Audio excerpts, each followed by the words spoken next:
I know that are going to go to the school.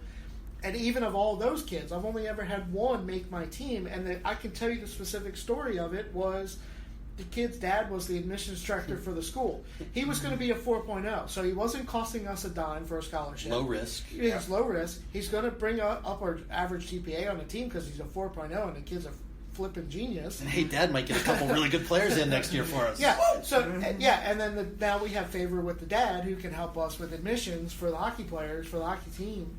That's the only guy in 13 years that was a walk-on, and he goes, I knew who that guy was a year or two before he came to the school. I've never had somebody walk into my school and make my team. And the same thing is true for a Tier 1 or Tier 2 junior team.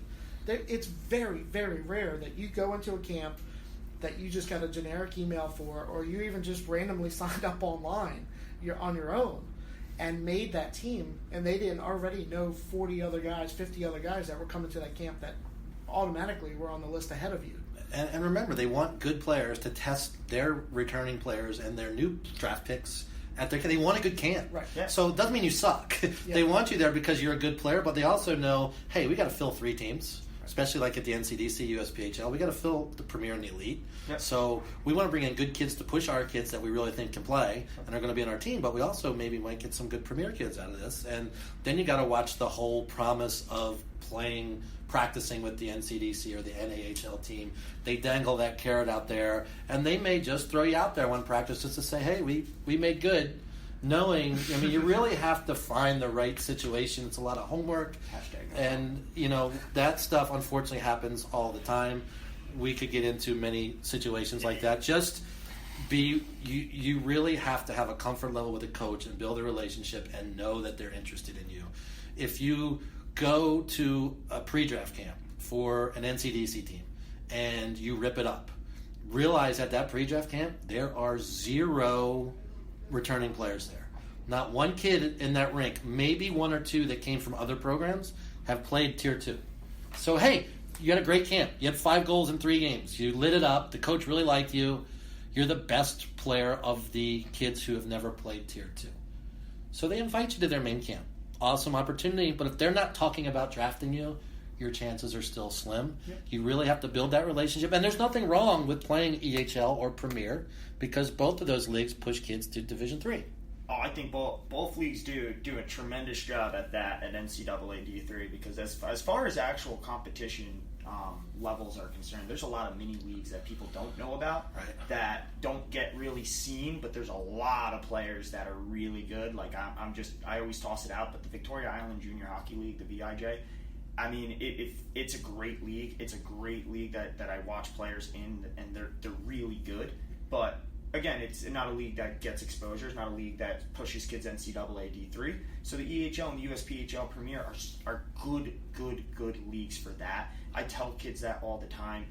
If you're going to be Tier 3 and this is your option, you have to go to a good coach. You have to go to a good coach in Tier 3. The EHL, the USPHL Premier, they have tons of good coaches. Obviously, there is some bad eggs here and there. Every league has them here and there, but for the most part, every coach is a solid coach. And, getting that experience, like we talk about the Philly Revs. You can't find a better coach than Roger, right? Like it's such a great coach to have in an EHL program.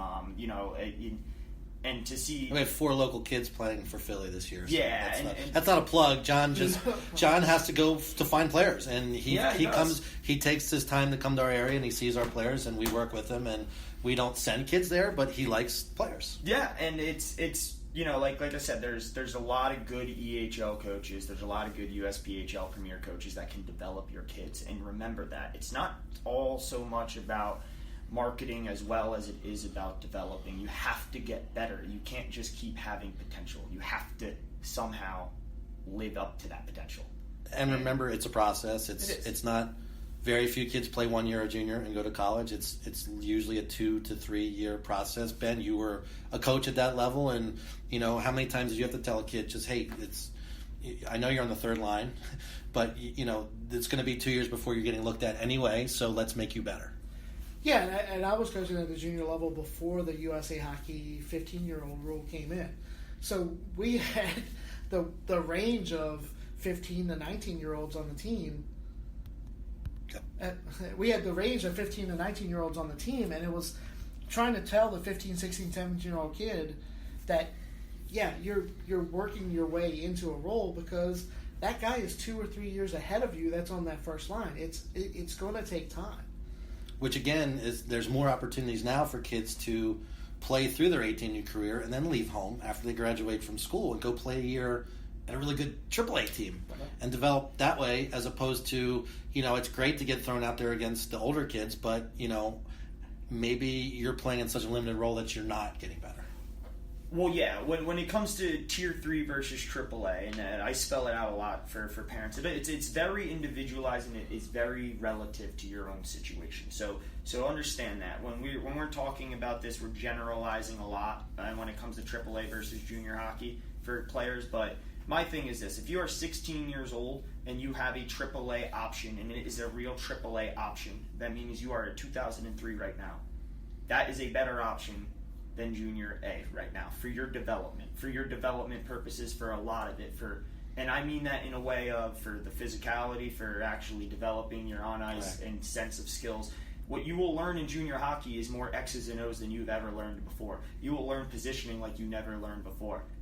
However, that junior hockey coach that usually has 20-something kids on his team, more than just 20. It's an over roster mostly. It's not everybody doesn't get a trophy anymore. And you have to compete at that. And when you get into that mindset, again, I always bring it back to the same idea of you're going down the ice, you go take a shot, your head's up, you whiff on the shot.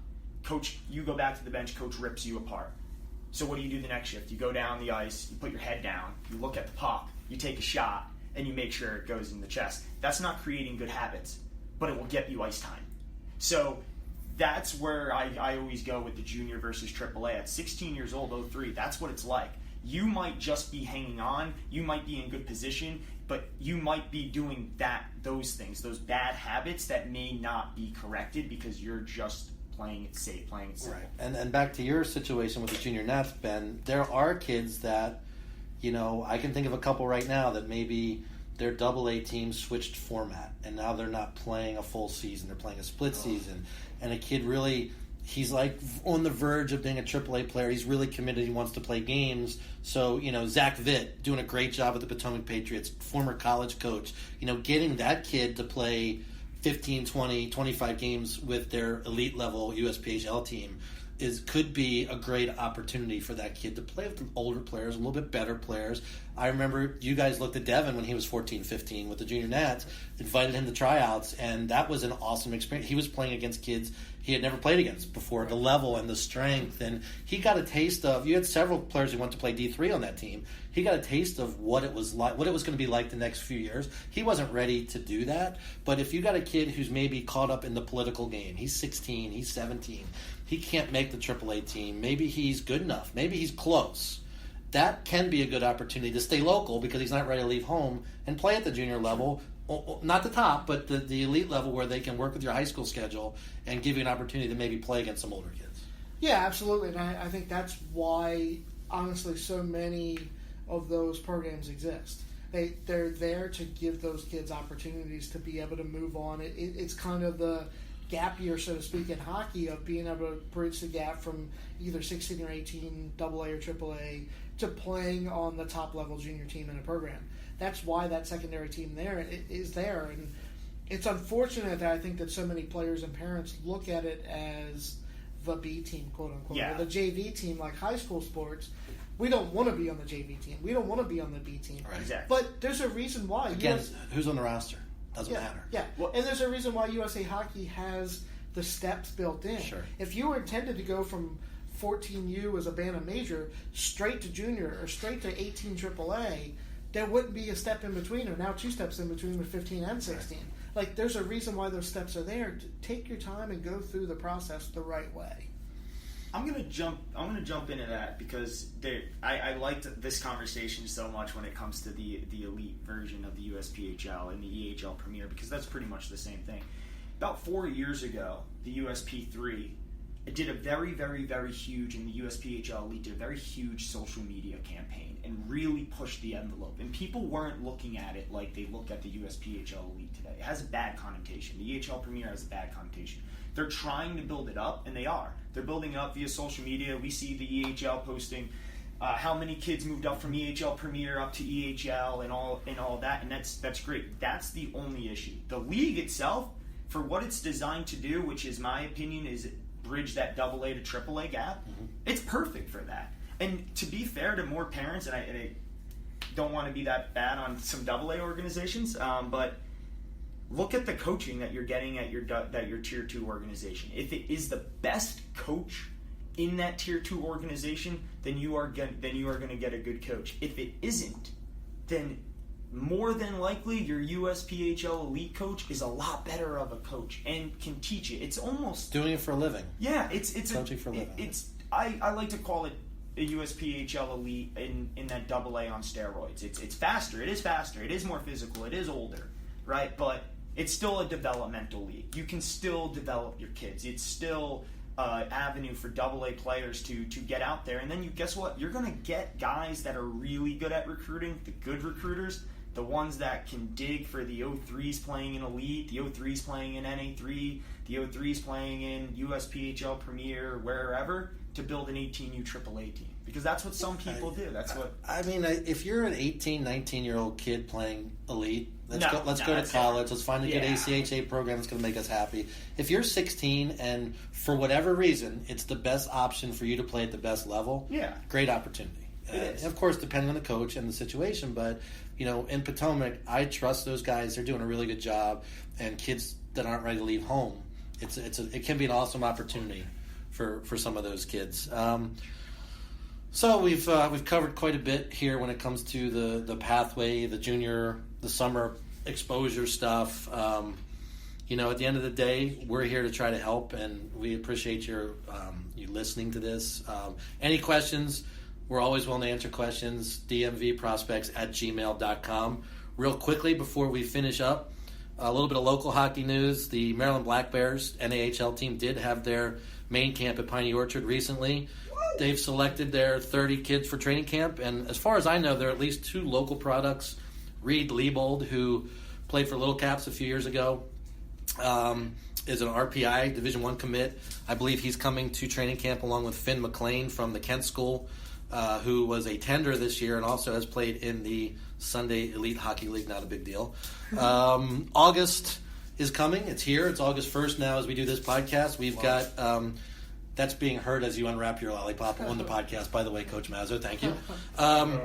August, we've got the EJ, EPL, AA showcases starting up. AAA teams are starting training camps. Labor Day, the first couple weeks of September, is usually a really big week for Northeast showcases. So we're about to jump into the hockey season. It sneaks up on us. Guys, just real quick, let's keep it brief, but Mazzo, what should kids be doing now as we're down to that last month before their season start? Okay, so depending on what you did, if you went hard in June and July, these next 2 weeks you can this 1 week, this first week in August, you can take a nice little break. You should take a break. You should recharge, and then hit the second week, third week, and fourth week of August, and again hard. It's all about timing of when you take your breaks. I try to tell kids, if you're going to take a break, the best time is either the last week in July, first week in August, or the last week in June. And then you take that break there, right? Because you don't want to overexhaust. You want to peak at different times, but you want to go into peak performance right when you step on the ice in September 1st. Right. So, or whenever your season does open up. Some open up at September 14th. So, like, you see how far back you can have. Mm-hmm. You have another 2 weeks there. Ben, you're coaching 16U AA? 14U, pardon me. AA with Navy this year. And what are kind of the summer expectations and the plan for your kids from between now and going into their season? Yeah, the big thing is, I agree with Mazzo, is that it's get that last gasp of sunshine and beach and whatever and family vacation while you still have it, because between now and honestly Christmas break for kids that are still in school, you're not going to see the light of day, between basically September 1st and December 23rd, 24th when you get out of school. So take every second you can, sleep in, an extra day, get that extra last minute of beach time or being a kid and having fun and playing with your neighbors and get that last little bit of summer in.